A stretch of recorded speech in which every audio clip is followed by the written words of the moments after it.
Yes students, this is रौनक मंत्री।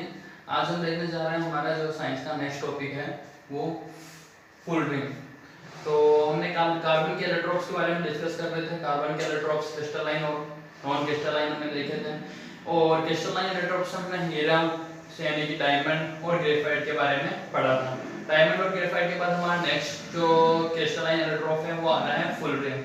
Full ring क्या चीज होती है, किस तरह का इसका स्ट्रक्चर होता है, उसके बारे में अपन देखने जा रहे हैं।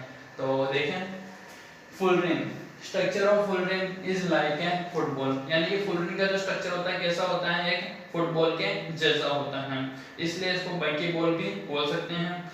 एंड नेक्स्ट है फुल रिंग मॉलिक्यूल्स में हैव C60 C70 और मोर कार्बन एटम्स, यानी कि जो फुल रिंग के अपने पास स्ट्रक्चर होता है उसमें जो मॉलिक्यूल्स पाए जाते हैं वो C60 हो सकते हैं, C70 हो सकते हैं, इससे भी ज्यादा जो कार्बन होते हैं ना वो वाले मॉलिक्यूल्स बने हुए हो सकते हैं। मतलब इसके अंदर जो कार्बन की संख्या होती है वो क्या होती है, बहुत ज्यादा पाई जाती है। नेक्स्ट हमारे पास C60 is stable full ring, it is also called buckminster full ring. C60 क्या है हमारे पास, बहुत स्टेबल यानी बहुत ज्यादा स्थायी एटम है या फिर मॉलिक्यूल है, इसलिए यह फिर फुल रिंग है। C60 जो क्या है बहुत ज्यादा स्थायी होता है, इसलिए इसको क्या बोलते हैं, बकमिलिस्टर फुल रिंग भी बोलते हैं। बकमिलिस्टर फुल रिंग अपने पास जो साइंटिस्ट है उनके नेम के बेसिस पे दिया गया है। C60 have 32 faces in its structure, out of which 20 are hexagonal and 12 are pentagonal, यानी कि इसका जो पूरा स्ट्रक्चर बनता है सर्कल के रूप में, उसमें क्या होते हैं 32 तो फेस बने हुए हैं, 32 फेसेस हैं, उनमें से क्या है 20 जो फेस हैं वो तो क्या है हेक्सागोनल शेप के हैं, और बाकी के जो बचे 12 वो क्या है पेंटागोनल शेप के हैं। Next, full ring seems like a dome, यानी कि फुल रिंग का स्ट्रक्चर होता है हमें एक डोम के रूप में दिखाई देता है।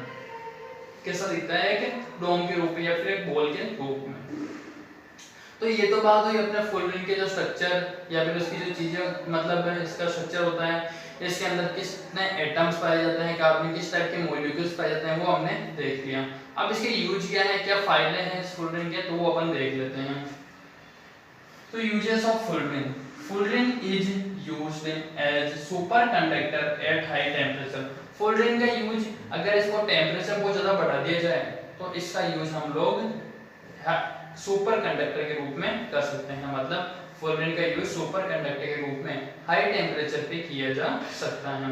नेक्स्ट आ रहा है हमारे पास, full ring is used in preparation of CH4, यानी कि CH4 हमारे पास क्या है मेथेन गैस। अब मेथेन गैस के प्रिपरेशन में अपन फुल रिंग का यूज कर सकते हैं। और it is used as lubricant, इसका यूज किस में होता है, ल्यूब्रिकेंट को बनाने के लिए किया जाता है। फिर ये तो हो गई अपने पास यूजेस ऑफ फुल रिंग। इसका एक यूज और होगा, CH4 के साथ में और लगा करके लिख लें नेचुरल गैस, नेचुरल गैस या CNG, मेथेन गैस और नेचुरल गैस के प्रिपरेशन में इसका यूज होता है। तो ये तो बात आ गई अपने कि फुल रिंग के यूज क्या क्या चीजें होती हैं। नेक्स्ट हमारा अब ये आज का टॉपिक खत्म हो गया क्रिस्टलाइन इलेक्ट्रोड्स फिनिश। नेक्स्ट आ रहा है हमारे पास some useful compounds in daily life. अपने डेली लाइफ में कुछ काम आने वाले कंपाउंड्स होते हैं जो कार्बन से मिलकर बने हुए होते हैं, उनके फायदे या नुकसान, बेनिफिट या फिर डिसएडवांटेज वगैरह सब अपन इसको देखते हैं। फर्स्ट आ रहा है अपने पास क्लोरोफ्लोरोकार्बन, जिसको फ्रियोन्स भी बोला जाता है, इसकी शॉर्ट फॉर्म होती है CFC। क्या है क्लोरोफ्लोरोकार्बन, जिसको सॉल्ट में बोला जा सकता है CFC, इसका दूसरा नाम होता है फ्रियोन गैस।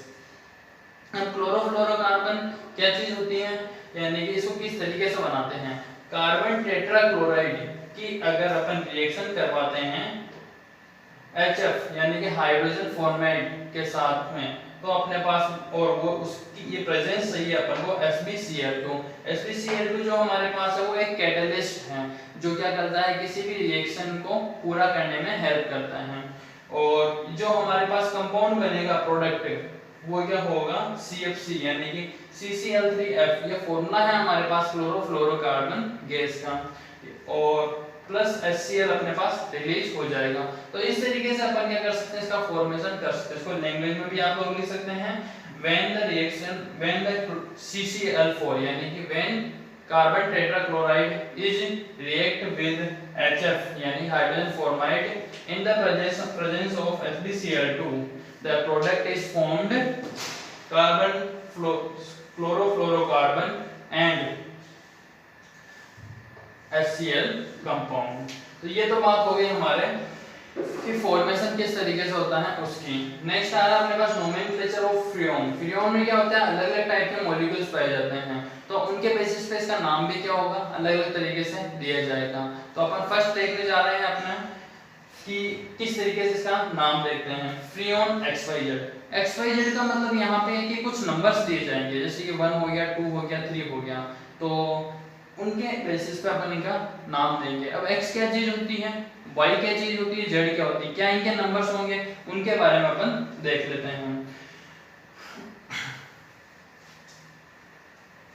तो देखें, अब हमारे पास आ रहा है X, नंबर ऑफ कार्बन -1, यानी X की जो वैल्यू होगी, अगर अपन किसी फॉर्मूले के लिए फ्रियोन गैस का नाम लिख रहे हैं तो उसमें अगर X की जो वैल्यू होगी वो क्या होगी, कार्बन की जितनी संख्या दे रखी है उसमें से 1 को माइनस करा दो तो x हमें फाइंड हो जाएगा। y दे रखा है नंबर ऑफ हाइड्रोजन +1, हाइड्रोजन की जितनी संख्या दे रही है उसमें +1 करवा दें तो हमारे पास नंबर ऑफ y आ जाएगा, यानी कि y की संख्या आ जाएगी। z नंबर ऑफ फ्लोरीन, यानी फ्लोरीन की जितनी संख्या है वो एज इट इज हमें वहां पे लिखनी है z के लिए, तो XYZ का इस बेसिस का नाम दिया जाएगा। अब अपन देख लेते हैं कि एग्जांपल्स ये समझ लेते हैं किस तरीके से हैं। CFCl3, यानी कि सबसे पहले फ्रियोन तो एज इट इज लिखा जाएगा, उसके बाद में लिखा जाएगा x क्या होता है, नंबर ऑफ कार्बन -1, कार्बन यहाँ पे कितने हैं, 1 ही है ऑलरेडी, -1 कराएंगे, 1 - 1 0, यानी कि 0 आ गए, x की वैल्यू अपन को नहीं लिखनी है। नेक्स्ट हमारे पास आ रहा है y, number of hydrogen +1, hydrogen की संख्या हमारे पास कितनी है, हाइड्रोजन अवेलेबल ही नहीं है, बट +1 करवा रहे हैं मतलब 1 हाइड्रोजन तो आएगा ही आएगा, तो हमारे पास y की वैल्यू क्या हो गई 1, तो यहाँ पे y की वैल्यू हमारे पास आ जाएगी 1।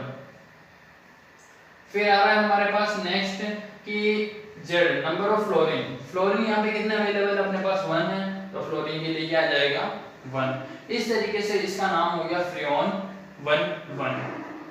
नेक्स्ट आ रही है अपने पास क्लोरो CF2Cl2, फर्स्ट वही चीज देखनी, हाइड्रोजन यहाँ पे अपने पास x के लिए कि number of carbon -1, number of carbon 1 है तो -1 0, x की वैल्यू पुट नहीं की जाएगी। y के लिए हाइड्रोजन +1, हाइड्रोजन की संख्या ऑलरेडी 1 ही होगी क्योंकि यहाँ पे तो है ही नहीं, 0 + 1 1।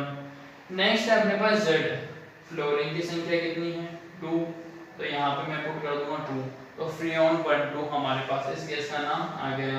नेक्स्ट आ रहा है कि C2F2Cl4, यहाँ पे अपने पास नंबर ऑफ कार्बन कितने हैं, कार्बन की संख्या अपने पास 2 है, -1 हो जाएगा, तो 2 - 1 1 आ जाएगा, नेक्स्ट की जगह पे पुट कर दिया 1।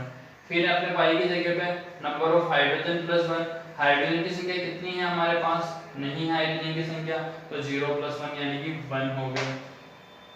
फ्लोरीन की संख्या कितनी है z के लिए, फ्लोरीन की संख्या हमारे पास 2 है, तो यहाँ 2 आ गया। नेक्स्ट आ रहा है अपने पास वहां पे से, तो इस तरीके से का नाम होगा फ्रियोन 1,2, और नेक्स्ट आ रहा है C2F3 और Cl3, सेम प्रोसेस से फ्रियोन का भी नाम क्या हो जाएगा, इसका नाम भी क्या हो जाएगा फ्रियोन 1,1,3। तो ये तो बात हुई हमारे जो CF होती हैं उसके अलग अलग मॉलिक्यूल्स होते हैं उनके नोमेनक्लेचर की। नेक्स्ट आ रहा है हमारे पास इसकी यूज क्या क्या है, फ्रियोन गैस के या CFC गैस के क्या यूज होते हैं। CFC गैस के यूजेस जैसे अपने रेफ्रिजरेटर, फ्रिज वगैरह में जो गैस निकलती हैं वो क्या होती हैं, CFC गैस होती हैं, या फिर सुपर कंडक्टर के रूप में भी इसका यूज किया जा सकता है। ये बात हुई हमारे क्लोरोफ्लोरो गैस की, क्लोरोफ्लोरोकार्बन या फिर क्लोरोफ्लोरो गैस बोल सकते हैं, या फ्रियोन गैस बोल सकते हैं, या फिर CFC गैस इसको बोल सकते हैं। तो इसकी तो बात हमने कंप्लीट कर ली, तो यहाँ तक तो कंप्लीट आपको नोट करना ही है। उसके बाद नेक्स्ट आ रहा है हमारे पास टॉपिक है जो हमारा कंप्रेस्ड नेचुरल गैस CNG, इसको नेचुरल गैस भी बोला जाता है, कंप्रेस्ड नेचुरल गैस भी बोला जाता है, या CNG भी बोला जाता है। अब CNG जो है इसमें अपन क्या चीजें होती है, क्या से यूज होते हैं उसके बारे में पढ़ रहे हैं। Compressed form of natural gas, किसी भी नेचुरल गैस की जो कंप्रेस्ड फॉर्म होती है ना उसको क्या बोलते हैं अपन, compressed natural gas. Gas. Compress का मतलब जैसे अपने पास कोई भी चीज है या गैस फॉर्म में है, उसको कंप्रेस करके लिक्विड फॉर्म में यानी दबा करके ऊपर यानी कि प्रेशर लगा करके और टेम्परेचर कम करके उसको लिक्विड फॉर्म में कन्वर्ट कराया जाता है, तो उसको बोलते हैं कंप्रेस करना। इसलिए ये क्या हो गई, compressed natural gas. It releases less amount of CO and CO2। CO का मतलब है कार्बन मोनोऑक्साइड और CO2 का मतलब है कार्बन डाइऑक्साइड। दोनों गैसें अलग अलग होती हैं। ये बहुत कम मात्रा में कार्बन मोनोऑक्साइड और कार्बन डाइऑक्साइड रिलीज करती हैं। कार्बन मोनोऑक्साइड एक जहरीली गैस होती है। तो कार्बन मोनोऑक्साइड और कार्बन डाइऑक्साइड दोनों गैसों को जब अपन यानी कि जब अपन क्या कर रहे हैं CNG का यूज कर रहे हैं, तो ये भी कुछ एनर्जी रिलीज करेगी। एनर्जी रिलीज करने के दौरान ये CO2 और कार्बन मोनोऑक्साइड को बहुत कम मात्रा में रिलीज करती है, जिससे कि एनवायरनमेंट को नुकसान कम होता है। It is least harmful for environment, इसलिए क्या है, लीस्ट हार्मफुल है एनवायरनमेंट के लिए। CNG is better gas than LPG। CNG LPG से ज्यादा बेटर होती है, क्योंकि LPG में क्या होता है हमारे पास कि कार्बन डाइऑक्साइड गैस निकलने की मात्रा क्या होती है, ज्यादा होती है, तो उससे एनवायरनमेंट को थोड़ा नुकसान होता है। CNG is found in deep in the earth crust over the petroleum reservoirs। जैसे पेट्रोलियम की माइनिंग की जाती है, तो उनके साथ में अपने को CNG भी अर्थ के क्रस्ट के अंदर की तरफ मिलती है। When petrol is mined, natural gas is also obtained। जब पेट्रोल को माइनिंग कर करके निकाला जाता है, तो हमें CNG गैस भी प्राप्त हो जाती हैं। यूजेस, इसके यूजेस क्या है, यूजेस के बहुत से हैं, जैसे कि अपने पास फ्यूल के रूप में यूज किया जाता है। It is used as fuel, इसका सबसे मेन यूज यही है कि इसको फ्यूल के रूप में यूज किया जाता है। It is used in vehicles for transportation in place of petrol and diesel. इसका यूज पेट्रोल और डीजल के रूप की जगह पे व्हीकल्स में काम में ले जाते हैं। जैसे हम मान लो कि पेट्रोल और डीजल क्या हमारे पास लिमिटेड सोर्स हैं, तो उनकी जगह पर अपन इसका यूज कर सकते हैं, जिससे क्या हो, आने वाले टाइम में पेट्रोल डीजल बच सके और उनसे इससे क्या होगा, ये इको फ्रेंडली है, तो अपने एनवायरनमेंट को नुकसान भी कम होगा। तो इसकी जगह पर अपन क्या करते हैं, अपने जो व्हीकल्स हैं उनमें CNG गैस का यूज कर सकते हैं। तो आज के तो हमारे यहाँ तक कंप्लीट हुआ CNG तक, और इसके आगे जो नेक्स्ट टॉपिक है हम हमारे नेक्स्ट क्लास में देखेंगे। यहाँ तक अच्छे से पढ़ लें, जो भी प्रॉब्लम आए वापस से आप कमेंट सेक्शन में कमेंट या फिर आप जो मैंने लिंक दे रही है उस पर मैसेज छोड़ के पूछ सकते हैं।